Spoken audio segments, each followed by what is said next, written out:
ولقد آتينا موسى الكتاب فاختلف فيه ولولا كلمة سبقت من ربك لقضي بينهم وإنهم لفي شك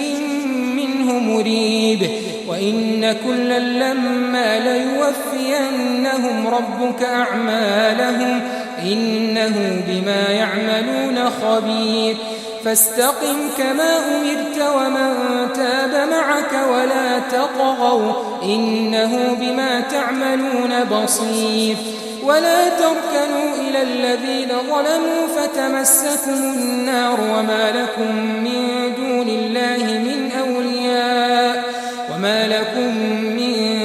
الله من أولياء ثم لا تنصرون وأقم الصلاة طرفي النهار وزلفا من الليل إن الحسنات يذهبن السيئات ذلك ذكرى للذاكرين واصبر فإن الله لا يضيع أجر المحسنين فلولا كان من القرون من قبلكم أولو بقية ينهون عن الفساد في الأرض إلا قليلا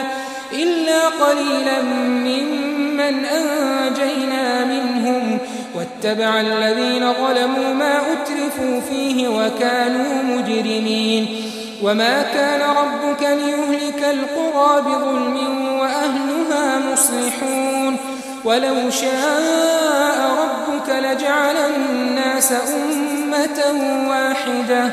ولا يزالون مختلفين إلا من رحم ربك ولذلك خلقهم وتمت كلمة ربك لأملأن جهنم من الجنة والناس أجمعين وكلا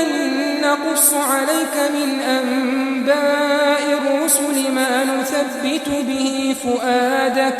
وجاءك في هذه الحق وموعظة وذكرى للمؤمنين